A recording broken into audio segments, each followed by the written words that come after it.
My dear students, good morning. Angang sa sargi mamangi class ta ahum subalatam Hiroshima gi wari matek ama hairiba parase takpa loigre ngasi sargi channel sigi makha satharpa oina tawgadoriba parasina mari suba latam or mari suba para haksang phaba hairiba parasini ko aduna page number 21 haksang phaba hairiba parasida yengsiko aduga loina na mathangi class dana khoigi manga suba para kombire hairiba sairang je tawbani ko kombire hairiba sairang je loiragadi handaki first terminal exams gi oina syllabus cover tawrani ko aduga first terminal exam je loiragadi second terminal exam gi portion je amu takthaba horakani ko aduna ngasi oina yangaje mari subalatam haksang phaba page number 21 da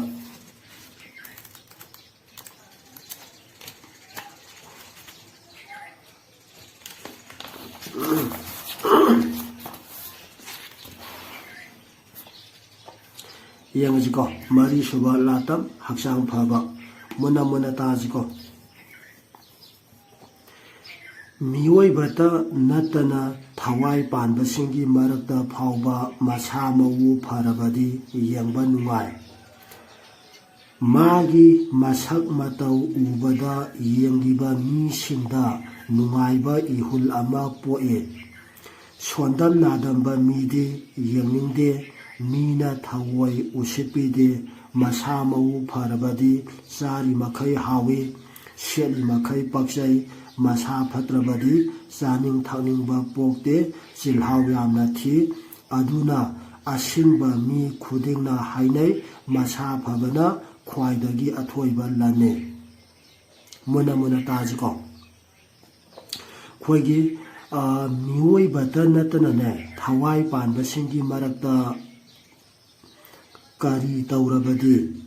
yengba nungaibagi ana hangapa tarabadina masa mau pharabadi na khungadoni ko question ngaktani ko duna dum muna tajiko adagi amusu khoige mioi batana tana kari su masa mau pharabadi yengba nungai na hangba yai ko sijudum thawai panba singana khungadoiba gendai ko magi masak matau ubada yengliba misingda nungaiba ihul ama poe haibadi khoigi masa mau phaba misingje masi ubadana khoigi yengliba uriba misingje masidai daida nungaiba ihul ama poe aba natra khoigi masa mau yam phaba tinjang laisang daba natra sondam nadam daba yamna khoigi jimga sanaba masa mau yam phaba natra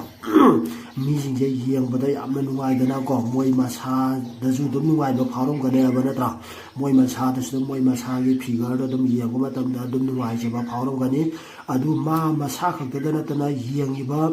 uriba ai khoidasu dum yengbaje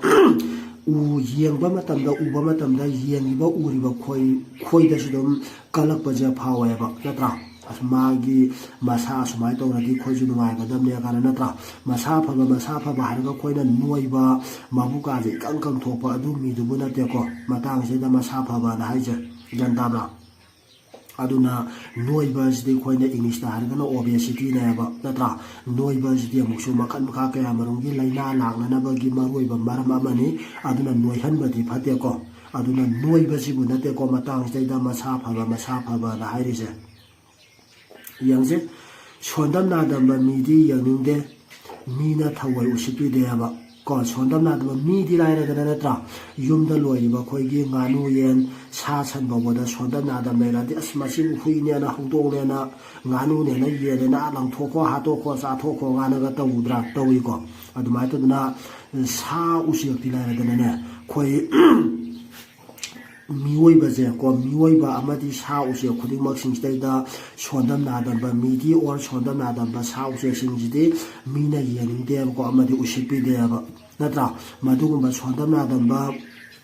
koigi yen hare khalajine yen gondaga yen mayam lebadaga sondam nadamba yen ama yorapa matamda masa kanba yen mayam jingduna ne khaibi si khaibi aba natra adumai taduna dum hui da ju natra hui mayam lerapa matamda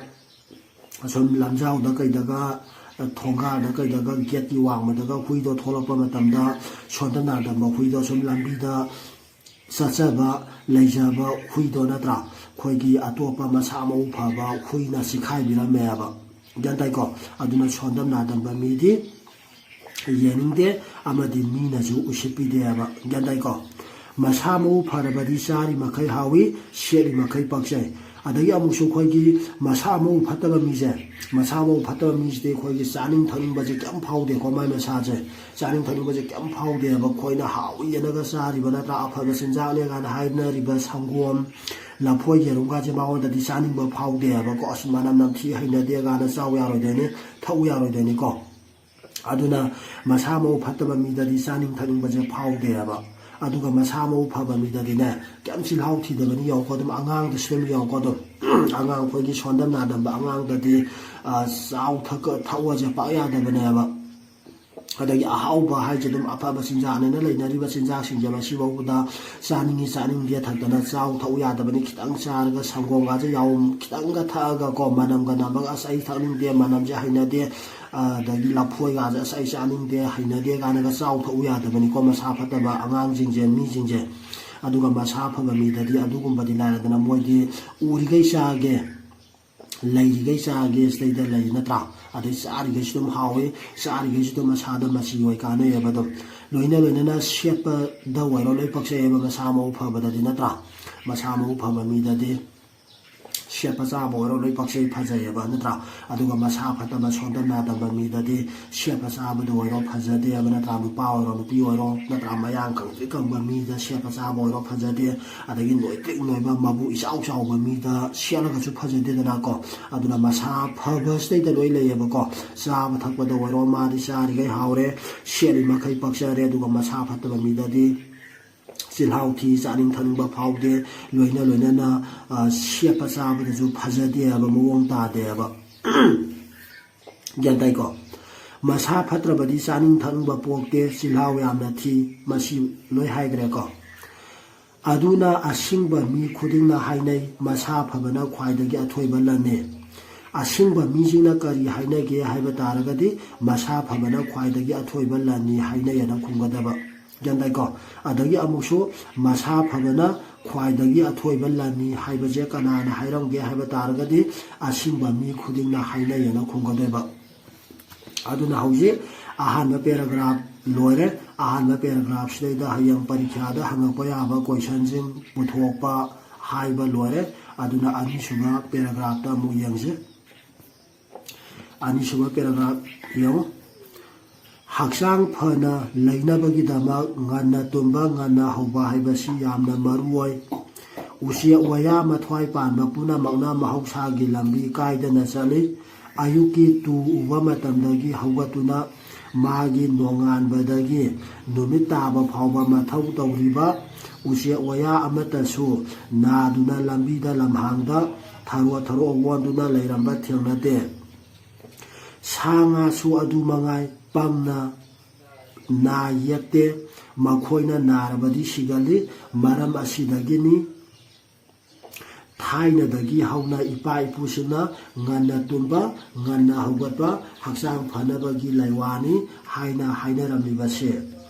amaromda haksang phabada lu nanba haibasisu tangai phadana sangdaba yadaba amani aduga khunai apunba yengdadi taru tananba haibasi saukhatba khunai gi mawong matawne ngasigi khunai asida lairiba mi singsigi marakta su lu nanba haibasi haksang phanabagi tangai phadaba masangni haiba khangdaba mi yaure sel sangba phiron aki amaugi masu marang leiteng yamna sijanaraga lu nanba kawgadaba nate masak matau phajaba haibase masa phabada lai unsa kurang banda taisinbadi tung koide haksang phabana tinjen next testa ꯂꯥꯏꯆꯦꯟꯗꯅ ꯂꯩꯅꯅꯕ ꯅꯨꯡꯁꯤꯠ ꯅꯨꯡꯁꯥ ꯅꯤꯡꯊꯤꯅ ꯐꯪꯕ ꯌꯨꯝ ꯏꯔꯝ ꯈꯣꯡꯂꯝ ꯇꯔꯨ ꯇꯔꯨꯅ ꯊꯝꯕ ꯃꯐꯝ ꯇꯁꯦꯡꯅ ꯆꯪꯏ ꯆꯥꯕ ꯊꯛꯄꯗꯁꯨ ꯍꯛꯆꯥꯡꯗ ꯃꯆꯤ ꯑꯣꯏꯒꯗꯕ ꯄꯣꯠꯂꯝ ꯁꯥ ꯉꯥ ꯁꯪꯒꯣꯝ ꯃꯅꯥ ꯃꯁꯤꯡ ꯍꯩ ꯔꯥꯅꯆꯤꯡꯕ ꯆꯥꯒꯅꯤ ꯑꯄꯨꯝ ꯑꯁꯥ ꯈꯛ ꯆꯥꯔꯣꯏꯗꯕꯅꯤ ꯑꯐꯕ ꯏꯁꯤꯡ ꯃꯔꯥꯡ ꯀꯥꯏꯅ ꯊꯛꯄ ꯐꯩ ꯆꯨꯔꯨꯠ ꯕꯦꯔꯤ ꯒꯟꯖꯥ ꯀꯥꯅꯤ ꯌꯨ ꯃꯈꯜ ꯑꯃꯠꯇꯒꯤ ꯅꯤꯁꯥ ꯁꯤꯖꯤꯟꯅꯕ ꯃꯤꯗꯤ ꯃꯁꯥ ꯐꯠꯍꯟꯗꯦ ꯂꯩꯅꯥ ꯄꯣꯛꯍꯜꯂꯤ ꯑꯗꯨꯒ ꯄꯨꯟꯁꯤ ꯇꯦꯜꯍꯜꯂꯤ ꯆꯥ ꯀꯥ ꯍꯦꯟꯅ ꯊꯛꯄꯁꯨ ꯐꯠꯇꯦ ꯃꯁꯤꯅ ꯆꯥꯕ ꯊꯛꯄꯒꯤ ꯃꯍꯥꯎ ꯃꯥꯡꯍꯜꯂꯤ ꯃꯃꯩꯗ ꯂꯩꯅꯥ ꯐꯥꯎꯕ ꯄꯣꯛꯍꯜꯂꯤ ꯑꯃꯨꯛꯀ ꯌꯦꯡꯉꯛꯁꯤꯀꯣ ꯑꯗꯨꯒ ꯒ꯭ꯌꯥꯟ ꯇꯥꯔꯛꯀꯅꯤꯀꯣ ꯌꯦꯡꯁꯦ ꯍꯛꯆꯥꯡ ꯐꯅ ꯂꯩꯅꯕꯒꯤꯗꯃꯛ ꯉꯟꯅ ꯇꯨꯝꯕ ꯉꯟꯅ ꯍꯧꯕ ꯍꯥꯏꯕꯁꯤ ꯌꯥꯝꯅ ꯃꯔꯨꯑꯣꯏ ꯍꯛꯆꯥꯡ ꯐꯅ ꯂꯩꯅꯕꯒꯤꯗꯃꯛꯇ ꯀꯔꯤ ꯃꯔꯨꯑꯣꯏꯒꯦ ꯍꯥꯏꯕ ꯇꯥꯔꯒꯗꯤ ꯉꯟꯅ ꯇꯨꯝꯕ ꯉꯟꯅ ꯍꯧꯕ ꯍꯥꯏꯕꯁꯤ ꯌꯥꯝꯅ ꯃꯔꯨꯑꯣꯏ ꯍꯥꯏꯅ ꯈꯨꯝꯒꯗꯕ ꯒ꯭ꯌꯥꯟ ꯇꯥꯏꯀꯣ ꯑꯗꯨꯝ ꯃꯨꯟꯅ ꯃꯨꯟꯅ ꯇꯥꯎꯀꯣ ꯎꯆꯦꯛ ꯋꯥꯌꯥ ꯃꯊ꯭ꯋꯥꯏ ꯄꯥꯟꯕ ꯄꯨꯝꯅꯃꯛ ꯃꯍꯧꯁꯥꯒꯤ ꯂꯝꯕꯤ ꯀꯥꯏꯗꯅ ꯆꯠꯂꯤ ꯑꯌꯨꯛꯀꯤ ꯇꯨ ꯎꯕ ꯃꯇꯝꯗꯒꯤ ꯍꯧꯒꯠꯇꯨꯅ ꯃꯥꯒꯤ ꯅꯣꯡꯉꯥꯟꯕꯗꯒꯤ ꯅꯨꯃꯤꯠ ꯇꯥꯕ ꯐꯥꯎꯕ ꯃꯊꯧ ꯇꯧꯔꯤꯕ ꯎꯆꯦꯛ ꯋꯥꯌꯥ ꯑꯃꯠꯇꯁꯨ ꯅꯥꯗꯨꯅ ꯂꯝꯕꯤꯗ ꯂꯝꯍꯥꯡꯗ ꯊꯔꯣ ꯊꯔꯣ ꯑꯣꯟꯗꯨꯅ ꯂꯩꯔꯝꯕ ꯊꯦꯡꯅꯗꯦ ꯎꯆꯦꯛ ꯋꯥꯌꯥ ꯃꯊ꯭ꯋꯥꯏ ꯄꯥꯟꯕ ꯄꯨꯝꯅꯃꯛ ꯃꯍꯧꯁꯥꯒꯤ ꯀꯔꯤ ꯀꯥꯏꯗꯅ ꯆꯠꯂꯤ ꯍꯥꯏꯔꯒꯗꯤ ꯃꯍꯧꯁꯥꯒꯤ ꯂꯝꯕꯤ ꯀꯥꯏꯗꯅ ꯆꯠꯂꯤꯅ ꯈꯨꯝꯒꯗꯣꯏꯕ ꯒ꯭ꯌꯥꯟ ꯇꯥꯏꯀꯣ ꯑꯗꯒꯤ ꯑꯃꯨꯛꯁꯨ ꯃꯨꯟꯅ ꯃꯨꯟꯅ ꯇꯥꯁꯤꯀꯣ ꯑꯩꯈꯣꯏꯅ ꯑꯌꯨꯛ ꯑꯉꯟꯕ ꯇꯨ ꯎꯕ ꯃꯇꯝꯁꯤꯗꯒꯤ ꯍꯧꯒꯠꯇꯨꯅ ꯖꯤꯕ ꯄꯥꯟꯕꯁꯤꯡꯁꯤꯅ ꯃꯥꯒꯤ ꯃꯊꯧꯁꯤꯡꯁꯦ ꯂꯣꯏꯅꯃꯛ ꯄꯥꯡꯊꯣꯛꯑꯦꯕ ꯃꯥꯒꯤ ꯂꯣꯏ ꯄꯥꯡꯊꯣꯛꯏ ꯂꯣꯏꯅꯅ ꯎꯆꯦꯛ ꯋꯥꯌꯥ ꯑꯃꯠꯇ ꯑꯩꯈꯣꯏꯅ ꯂꯝꯕꯤ ꯂꯝꯍꯥꯡꯗ ꯂꯝꯖꯥꯎ ꯁꯣꯔꯣꯛꯇ ꯆꯠꯄ ꯃꯇꯝꯗ ꯅꯣꯡꯃꯗ ꯊꯔꯣ ꯊꯔꯣ ꯑꯣꯟꯗꯨꯅ ꯂꯩꯔꯝꯕ ꯊꯦꯡꯅꯗꯦꯕ ꯒ꯭ꯌꯥꯟ ꯇꯥꯏꯀꯣ ꯑꯗꯨꯅ ꯑꯩꯈꯣꯏꯅ ꯂꯝꯕꯤ ꯂꯝꯍꯥꯡꯗ ꯂꯧꯕꯨꯛ ꯂꯝꯍꯥꯡꯗ ꯆꯠꯄ ꯃꯇꯝꯗ ꯎꯆꯦꯛ ꯋꯥꯌꯥꯁꯤꯡꯁꯦ ꯊꯔꯣ ꯊꯔꯣ ꯑꯣꯟꯗꯨꯅ ꯂꯩꯔꯝꯕ ꯊꯦꯡꯅꯗꯦ ꯀꯥꯏꯅ ꯍꯪꯉꯛꯄ ꯌꯥꯏꯀꯣ ꯃꯇꯝꯗꯨꯗ ꯊꯦꯡꯅꯗꯦꯅ ꯈꯨꯝꯒꯗꯣꯏꯅꯤꯀꯣ ꯒ꯭ꯌꯥꯟ ꯇꯥꯕ꯭ꯔꯥ ꯁꯥ ꯎꯆꯦꯛꯇꯤ ꯄꯥꯛ ꯅꯥꯒꯟꯗꯦꯕ ꯒ꯭ꯌꯥꯟ ꯇꯥꯏꯀꯣ ꯀꯔꯤ ꯃꯔꯝꯒꯤꯗꯃꯛꯇ ꯃꯣꯏꯗꯤ ꯅꯣꯡ ꯐꯨꯛ ꯉꯥꯟꯕꯗꯒꯤꯅ ꯅꯨꯃꯤꯠ ꯇꯥꯕ ꯐꯥꯎꯕꯗ ꯀꯣꯏꯄꯥꯏ ꯄꯥꯏꯗꯅ ꯃꯆꯤꯟꯖꯥꯛ ꯊꯤꯗꯅ ꯃꯊꯧꯁꯦ ꯑꯗꯨꯝ ꯇꯧꯋꯦꯕ ꯑꯗꯨꯅꯅꯦ ꯃꯥꯒꯤ ꯃꯊꯧꯁꯦ ꯍꯥꯏꯕꯗꯤ ꯃꯥꯒꯤ ꯇꯧꯐꯝ ꯊꯣꯛꯄ ꯗ꯭ꯌꯨꯇꯤꯁꯦ ꯅꯣꯡꯉꯥꯟꯕꯗꯒꯤꯅ ꯅꯨꯃꯤꯠ ꯇꯥꯕ ꯐꯥꯎꯕꯗ ꯃꯥꯒꯤ ꯃꯊꯧꯗꯣ ꯆꯥꯡ ナꯏꯅ ꯇꯧꯕ ꯃꯤ ꯑꯃꯠꯇ ꯅꯥꯔꯣꯏ ꯑꯣꯏꯀꯣ ꯃꯊꯧ ꯃꯁꯛ ꯈꯪꯗꯕ ꯑꯇꯟꯕ ꯃꯤꯁꯤꯡꯅꯦꯕ ꯅꯥꯔꯤꯁꯤꯡꯁꯦ ꯒ꯭ꯌꯥꯟ ꯇꯥꯕ꯭ꯔꯥ ꯃꯊꯧ ꯃꯁꯛ ꯈꯪꯗꯕ ꯑꯇꯟꯕ ꯃꯤꯁꯤꯡꯅꯤ ꯅꯥꯔꯤꯁꯤꯡꯁꯦ ꯑꯗꯨꯅ ꯍꯥꯏꯔꯤꯕ ꯁꯥ ꯎꯆꯦꯛꯁꯤꯡꯁꯤꯗꯤ ꯃꯁꯥꯅ ꯃꯁꯥꯒꯤ ꯃꯊꯧꯁꯦ ꯐꯖꯅ ꯇꯧꯏ ꯅꯣꯡꯉꯥꯟꯕꯗꯒꯤꯅ ꯅꯨꯃꯤꯠ ꯇꯥꯕ ꯐꯥꯎꯕ ꯃꯊꯧ ꯃꯁꯛ ꯈꯪꯅ ꯇꯧꯏꯗꯨꯅ ꯃꯣꯏꯗꯗꯤ ꯄꯥꯛ ꯅꯥꯒꯟꯗꯦꯕ ꯑꯗꯨꯕꯨ ꯑꯩꯈꯣꯏ ꯃꯤꯑꯣꯏꯕꯗꯗꯤ ꯅꯥꯔꯛꯄ ꯃꯇꯝꯗ ꯗꯥꯛꯇꯔꯗ ꯆꯠꯂꯒ ꯂꯥꯏꯌꯦꯡꯉꯒ ꯑꯅꯥꯕꯗꯣ ꯀꯔꯤ ꯇꯧꯕ ꯈꯣꯠꯄ ꯍꯥꯏꯕꯗꯣ ꯍꯪꯉꯒ ꯍꯤꯗꯥꯛ ꯒꯨꯂꯤ ꯆꯥꯔꯒ ꯐꯩꯌꯦꯕ ꯑꯗꯨꯕꯨ ꯁꯥ ꯎꯆꯦꯛꯇꯤ ꯃꯔꯣꯟ ꯊꯣꯛꯇꯕꯅꯤ나 ꯃꯣꯏꯗꯤ ꯑꯩ ꯁꯤ ꯇꯧꯔꯦ ꯁꯤ ꯅꯥꯔꯦ ꯍꯥꯏꯕꯗꯣ ꯍꯥꯏꯕ ꯍꯩꯇꯕꯅꯤꯅ ꯃꯣꯏꯗꯗꯤ ꯅꯥꯔꯒꯁꯨ ꯂꯥꯏꯌꯦꯡꯐꯝ ꯈꯪꯗꯕꯅꯤꯅ ꯃꯣꯏꯗ ꯑꯃꯨꯛ ꯅꯥꯔꯒꯗꯤ ꯑꯃꯨꯛ ꯁꯤꯒꯜꯂꯦꯕ ꯑꯗꯨꯅꯤꯀꯣ ꯂꯥꯛꯀꯗꯣꯏꯁꯦ ꯃꯈꯥꯗꯁꯨ ꯌꯥꯎꯔꯛꯑꯅꯤꯀꯣ ꯁꯥ ꯉꯥꯁꯨ ꯑꯗꯨ ꯃꯉꯥꯏ ꯄꯪꯅ ꯅꯥ ꯌꯦꯛꯇꯦ ꯃꯈꯣꯏꯅ ꯅꯥꯔꯕꯗꯤ ꯁꯤꯒꯜꯂꯦꯕ ꯒ꯭ꯌꯥꯟ ꯇꯥꯔꯦꯀꯣ ꯍꯧꯖꯤꯛ ꯍꯥꯏꯈꯤꯗꯨꯅꯤꯀꯣ ꯑꯗꯨ ꯃꯣꯏꯗꯤ ꯃꯁꯥꯒꯤ ꯅꯣꯡꯉꯥꯟꯕꯗꯒꯤꯅ ꯅꯨꯃꯤꯠ ꯇꯥꯕ ꯐꯥꯎꯕ ꯃꯊꯧꯁꯦ ꯑꯗꯨꯝ ꯐꯖꯅ ꯃꯊꯧꯁꯦ ꯀꯥꯏꯗꯅ ꯇꯧ ꯂꯩꯕꯅꯤꯅ ꯃꯁꯥꯗꯣ ꯐꯖꯅ ꯂꯦꯡꯋꯥꯠꯇꯅ ꯑꯦꯛꯁꯔꯁꯥꯏꯁ ꯇꯧ ꯂꯩꯕꯅꯤꯅ ꯃꯁꯥꯗꯣ ꯑꯗꯨꯝ ꯀꯜꯂꯤ ꯅꯥꯒꯟꯗꯦꯕ ꯀꯣ ꯃꯁꯥꯗꯣ ꯀꯟꯒꯜꯂꯦꯕ ꯑꯗꯨꯒ ꯀꯩꯒꯨꯝꯕ ꯃꯣꯏꯗ ꯕꯥꯏ ꯆꯥꯟꯁ ꯀꯣ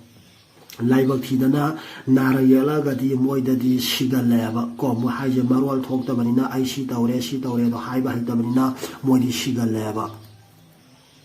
ꯌꯦꯡꯉꯣ ꯁꯥ ꯎꯆꯦꯛꯁꯤꯡꯁꯦ ꯃꯁꯤꯅ ꯅꯥꯔꯕꯗꯤ ꯀꯩꯗꯧꯏ ꯑꯅ ꯍꯥꯏꯕ ꯇꯥꯔꯒꯗꯤ ꯁꯤꯒꯜꯂꯤꯅ ꯈꯨꯝꯒꯗꯣꯏꯕ ꯃꯔꯝ ꯑꯁꯤꯗꯒꯤꯅꯤ ꯊꯥꯏꯅꯗꯒꯤ ꯍꯧꯅ ꯏꯄꯥ ꯏꯄꯨꯁꯤꯡꯅ ꯉꯟꯅ ꯇꯨꯝꯕ ꯉꯟꯅ ꯍꯧꯒꯠꯄ ꯍꯛꯆꯥꯡ ꯐꯅꯕꯒꯤ ꯂꯩꯋꯥꯅꯤ ꯍꯥꯏꯅ ꯍꯥꯏꯅꯔꯝꯂꯤꯕꯁꯦ थाइनगी इपा इपुसिना हाइनरंबा लेवादो करिनो हाइबा तारगदि ngana tumba ngana hugatpa haksang phanabagi laiwani haibasineना खुमगदोइबा अमरोमदा haksang phabada lu nanba haibasisu tangai phadana changdaba yadaba amane ꯍꯛꯆꯥꯡ ꯐꯕꯗ ꯇꯉꯥꯏ ꯐꯗꯅ ꯆꯪꯗꯕ ꯌꯥꯗꯕ ꯑꯃꯗꯣ ꯀꯔꯤꯅꯣꯅ ꯈꯨꯝꯕ ꯍꯪꯉꯛꯄ ꯇꯥꯔꯒꯗꯤ ꯂꯨ ꯅꯥꯟꯕꯅ ꯈꯨꯝꯒꯗꯣꯏꯅꯤꯀꯣ ꯑꯗꯨꯅ ꯂꯨ ꯅꯥꯟꯕꯁꯦ ꯌꯥꯝ ꯗꯔꯀꯥꯔ ꯑꯣꯏꯀꯣ ꯑꯉꯥꯡꯖꯥ ꯅꯪꯅ ꯁꯥꯃꯛꯁꯨ ꯂꯨ ꯅꯥꯟꯕ ꯗꯔꯀꯥꯔ ꯑꯣꯏ ꯑꯃꯗꯤ ꯏꯃꯨꯡꯗ ꯂꯩꯔꯤꯕ ꯃꯤ ꯈꯨꯗꯤꯡꯃꯛꯁꯤꯡꯁꯦ ꯂꯣꯏꯅꯃꯛ ꯂꯨ ꯅꯥꯟꯕ ꯗꯔꯀꯥꯔ ꯑꯣꯏꯀꯣ ꯒ꯭ꯌꯥꯟ ꯇꯥꯕ꯭ꯔꯥ ꯂꯨ ꯅꯥꯟꯕ ꯅꯨꯃꯤꯠ ꯈꯨꯗꯤꯡꯒꯤ ꯏꯔꯨꯖꯊꯣꯛꯄ ꯂꯣꯏꯅꯅ ꯑꯁꯨꯕ ꯐꯤꯔꯣꯜ ꯁꯦꯠ ꯆꯥꯕ ꯌꯥꯝ ꯗꯔꯀꯥꯔ ꯑꯣꯏꯀꯣ ꯏꯔꯨꯖꯔꯦ ꯂꯨꯔꯦ ꯅꯥꯜꯂꯦ ꯍꯥꯏꯗꯅ ꯑꯃꯣꯠꯄ ꯐꯤꯔꯣꯜ ꯁꯦꯠꯄ ꯇꯥꯔꯒꯗꯤ ꯑꯃꯨꯛ ꯐꯤꯗꯨꯗꯒꯤ ꯑꯃꯨꯛ ꯌꯥꯎꯔꯤꯕ ꯑꯃꯣꯠꯄ ꯃꯍꯤꯛ ꯃꯇꯥꯡꯁꯤꯡꯗꯣ ꯅꯁꯥꯗ ꯑꯃꯨꯛ ꯀꯥꯈꯠꯂꯛꯑꯒ ꯅꯁꯥꯗꯣ ꯅꯥꯔꯛꯀꯗꯣꯏꯅꯦꯕ ꯑꯗꯒꯤ ꯑꯃꯨꯛꯁꯨ ꯅꯪꯅ ꯂꯨꯔꯦ ꯅꯥꯜꯂꯦ ꯍꯥꯏꯔꯒꯁꯨ ꯏꯃꯨꯡꯗꯩꯗ ꯂꯩꯃꯤꯟꯅꯔꯤꯕ ꯃꯤꯁꯤꯡꯗꯣ ꯃꯗꯨꯗꯨꯅ ꯑꯃꯨꯛ ꯃꯣꯠꯄ ꯇꯥꯔꯒꯗꯤ ꯃꯣꯏꯁꯨ ꯂꯩꯃꯤꯟꯅꯔꯤꯕꯅꯤꯅ ꯆꯥꯃꯤꯟꯅꯕ ꯊꯛꯃꯤꯟꯅꯕ ꯃꯇꯝꯗ ꯃꯣꯏꯗꯒꯤ ꯑꯃꯨꯛ ꯃꯍꯤꯛ ꯃꯇꯥꯡꯗꯣ ꯅꯪꯉꯣꯟꯗ ꯄꯥꯏꯁꯤꯜꯂꯛꯀꯗꯣꯏꯅꯤ ꯆꯣꯡꯁꯤꯜꯂꯛꯀꯗꯣꯏꯅꯦꯕꯀꯣ ꯑꯗꯨꯅ ꯅꯪ ꯂꯨꯔꯦ ꯅꯥꯜꯂꯦ ꯍꯥꯏꯔꯒꯁꯨ ꯀꯣ ꯅꯪ ꯈꯛꯇ ꯌꯥꯗꯦꯕ ꯏꯃꯨꯡ ꯑꯃꯗ ꯂꯩꯃꯤꯟꯅꯔꯤꯕ ꯃꯤ ꯈꯨꯗꯤꯡꯃꯛꯁꯤꯡꯁꯦ ꯂꯣꯏꯅꯅꯕ ꯂꯨ ꯅꯥꯟꯕꯁꯦ ꯗꯔꯀꯥꯔ ꯑꯣꯏꯌꯦꯕ ꯅꯠꯇ꯭ꯔꯥ ꯑꯩꯈꯣꯏꯅ ꯈꯪꯗꯕꯒꯤ ꯋꯥꯅꯤ ꯑꯩꯈꯣꯏꯒꯤ ꯈꯨꯠꯁꯤꯗꯩꯗ ꯐꯤꯔꯣꯜꯁꯤꯗꯩꯗ ꯃꯥꯏꯀ꯭ꯔꯣ ꯑꯣꯔꯒꯥꯅꯤꯖꯝ ꯃꯍꯤꯛ ꯃꯇꯥꯡ ꯃꯌꯥꯝ ꯄꯛꯏꯅꯦꯕ ꯑꯗꯨꯅ ꯈꯨꯠ ꯁꯥꯁꯦ ꯍꯥꯝꯗꯅ ꯆꯥꯕ ꯊꯛꯄ ꯇꯥꯔꯒꯗꯤ ꯉꯁꯥꯏꯒꯤ ꯃꯥꯏꯀ꯭ꯔꯣ ꯑꯣꯔꯒꯥꯅꯤꯖꯝ ꯐꯠꯇꯕ ꯃꯍꯤꯛ ꯃꯇꯥꯡꯁꯤꯡꯗꯣ ꯆꯥꯁꯤꯟ ꯊꯛꯆꯜꯂꯒꯗꯤ ꯑꯩꯈꯣꯏ ꯅꯥꯒꯗꯣꯏꯅꯦꯕ ꯑꯗꯒꯤ ꯑꯃꯨꯛꯁꯨ ꯑꯃꯣꯠꯄ ꯐꯤꯔꯣꯜ ꯁꯦꯠꯄ ꯇꯥꯔꯒꯗꯤ ꯑꯃꯣꯠꯄ ꯐꯤꯔꯣꯜꯁꯤꯡꯗꯨꯗꯒꯤ ꯆꯥꯅꯕ ꯆꯤꯟꯖꯥꯛꯁꯤꯡꯗꯨꯗꯩꯗ ꯃꯍꯤꯛ ꯃꯇꯥꯡ ꯑꯃꯣꯠꯄꯁꯤꯡꯗꯣ ꯆꯣꯡꯁꯤꯟꯈ꯭ꯔꯒ ꯆꯥꯁꯤꯟ ꯊꯛꯆꯟꯕꯗ ꯌꯥꯎꯈ꯭ꯔꯅꯤ ꯑꯗꯨꯒ ꯑꯗꯨꯝ ꯅꯥꯔꯛꯀꯗꯣꯏꯅꯦꯕꯀꯣ ꯑꯗꯒꯤ ꯑꯃꯨꯛꯁꯨ ꯃꯔꯨꯑꯣꯏꯅ ꯑꯩꯈꯣꯏꯒꯤ ꯊꯣꯡ ꯊꯥꯛꯄꯒꯤ ꯊꯕꯛꯁꯦ ꯅꯨꯄꯤꯁꯤꯡꯅ ꯇꯧꯏ ꯅꯠꯇ꯭ꯔꯥ ꯃꯔꯨꯑꯣꯏꯅ ꯅꯨꯄꯤꯁꯤꯡꯁꯦ ꯌꯥꯝꯅ ꯍꯥꯏꯖꯤꯅꯤꯛ ꯑꯣꯏꯕ ꯂꯨ ꯅꯥꯟꯕ ꯗꯔꯀꯥꯔ ꯑꯣꯏꯀꯣ ꯃꯣꯏꯅ ꯊꯣꯡ ꯊꯥꯛꯑꯒ ꯁꯦꯝ ꯁꯥꯔꯒ ꯄꯨꯊꯣꯔꯛꯑꯒ ꯑꯩꯈꯣꯏꯅ ꯆꯥꯒꯗꯣꯏꯅꯦꯕ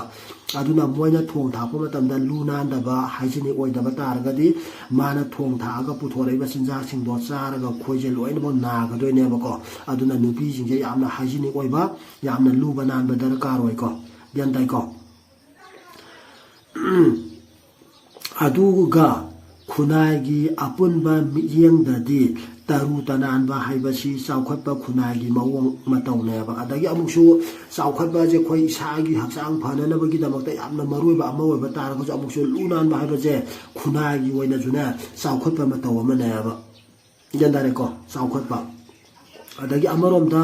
ꯑꯩꯈꯣꯏꯒꯤ ꯂꯨ ꯅꯥꯟꯕ ꯍꯥꯏꯕꯁꯦ ꯈꯨꯟꯅꯥꯏꯒꯤ ꯃꯤꯠꯌꯦꯡꯗꯁꯨ ꯀꯔꯝꯕ ꯃꯑꯣꯡ ꯃꯇꯧꯅꯤ ꯍꯥꯏꯅ ꯂꯧꯒꯅꯤ ꯍꯥꯏꯕ ꯇꯥꯔꯒꯁꯨ ꯑꯃꯨꯛ ꯆꯥꯎꯈꯠꯄꯅ ꯂꯧꯒꯗꯣꯏꯅꯤꯀꯣ ꯆꯥꯎꯈꯠꯄ ꯃꯑꯣꯡ ꯃꯇꯧꯅꯦꯅ ꯂꯧꯒꯗꯣꯏꯅꯦꯕ ꯑꯗꯨꯅ ꯍꯥꯏꯕꯗꯤ ꯂꯨ ꯅꯥꯟꯕꯁꯦ ꯌꯥꯝ ꯐꯩꯌꯦꯕ ꯀꯣ ꯏꯃꯨꯡ ꯃꯅꯨꯡ ꯏꯪꯈꯣꯜ ꯁꯝꯕꯟ ꯀꯣ ꯂꯣꯏꯅꯃꯛ ꯂꯨ ꯅꯥꯟꯕꯁꯦ ꯌꯥꯝ ꯗꯔꯀꯥꯔ ꯑꯣꯏꯕ ꯃꯣꯠꯄꯁꯤꯃꯛꯇꯕꯨ ꯂꯩꯅꯥ ꯇꯤꯟꯅꯥ ꯄꯛꯅꯅꯕꯒꯤ ꯃꯍꯤꯛ ꯂꯥꯛꯅꯅꯕꯒꯤ ꯂꯝꯕꯤꯅꯦꯕ ꯉꯁꯤꯒꯤ ꯈꯨꯟꯅꯥꯏ ꯑꯁꯤꯗ ꯂꯩꯔꯤꯕ ꯃꯤꯁꯤꯡꯁꯤꯒꯤ ꯃꯔꯛꯇꯁꯨ ꯂꯨ ꯅꯥꯟꯕ ꯍꯥꯏꯕꯁꯤ ꯍꯛꯆꯥꯡ ꯐꯅꯕꯒꯤ ꯇꯉꯥꯏ ꯐꯗꯕ ꯃꯆꯥꯛꯅꯤ ꯍꯥꯏꯕ ꯈꯪꯗꯕ ꯃꯤ ꯌꯥꯎꯔꯤꯑꯕ ꯇꯦꯗꯩꯀꯣ ꯑꯗꯨꯕꯨ ꯉꯁꯤꯒꯤ ꯆꯥꯎꯈꯠꯂꯕ ꯀꯣ ꯁꯥꯏꯟꯇꯤꯐꯤꯛ ꯀꯣ ꯑꯦꯖ ꯃꯣꯗꯔꯟ ꯑꯦꯖ ꯀꯝꯄ꯭ꯌꯨꯇꯔꯒꯤ ꯑꯦꯖꯀꯤ ꯃꯇꯝꯁꯤꯗꯅꯦ ꯂꯨ ꯅꯥꯟꯕ ꯍꯥꯏꯕꯁꯦ ꯒ꯭ꯌꯥꯟ ꯇꯥꯕ꯭ꯔꯥ ꯂꯨ ꯅꯥꯟꯕ ꯍꯥꯏꯕꯁꯦ ꯍꯛꯆꯥꯡ ꯐꯅꯅꯕꯒꯤ tangai ꯐꯗ꯭ꯔꯕ ꯆꯪꯗ꯭ꯔꯕ ꯌꯥꯗ꯭ꯔꯕ ꯃꯁꯥꯛ ꯑꯃꯅꯤ ꯍꯥꯏꯕꯁꯦ ꯈꯪꯗꯕ ꯃꯤꯁꯨ ꯑꯗꯨꯝ ꯌꯥꯎꯔꯤꯕ ꯅꯠꯇ꯭ꯔꯥ ꯏꯃꯨꯡ ꯃꯅꯨꯡꯁꯦ ꯃꯣꯠꯀꯩ ꯃꯦꯃꯥꯟ ꯇꯥꯗꯒꯩ ꯂꯩꯕ ꯃꯁꯥꯒꯁꯦ ꯃꯦꯃꯥꯟ ꯇꯥꯗꯒꯩ ꯈꯨꯖꯤꯟ ꯈꯨꯌꯥ ꯏꯁꯥꯡ ꯁꯥꯡꯒꯩ ꯑꯗꯒꯤ ꯏꯃꯨꯡꯒꯤ ꯒ꯭ꯌꯥꯟ ꯇꯥꯏꯀꯣ ꯏꯪꯈꯣꯜ ꯁꯝꯕꯟꯒꯥꯁꯦ ꯃꯦꯃꯥꯟ ꯇꯥꯗꯒꯩ ꯄꯨꯡꯆꯥꯏ ꯆꯥꯏꯒꯩ ꯂꯩꯕ ꯑꯗꯨꯒꯨꯝꯕ ꯃꯦꯃꯥꯟ ꯇꯥꯗꯅ ꯂꯩꯕ ꯑꯗꯨꯒꯨꯝꯕ ꯍꯥꯏꯕꯗꯤ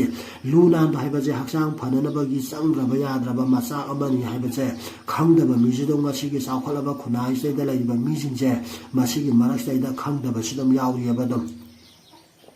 ꯁꯦꯜ ꯆꯪꯕ ꯐꯤꯔꯣꯜ ꯑꯀꯤ ꯑꯃꯧꯒꯤ ꯃꯆꯨ ꯃꯔꯥꯡ ꯂꯩꯇꯦꯡ ꯌꯥꯝꯅ ꯁꯦꯠꯆꯤꯟꯅꯔꯒ ꯂꯨ ꯅꯥꯟꯕ ꯀꯧꯒꯗꯕ ꯅꯠꯇꯦꯕꯀꯣ ꯁꯅꯥ ꯂꯨꯄꯥ ꯃꯌꯥꯝ ꯁꯤꯔꯦ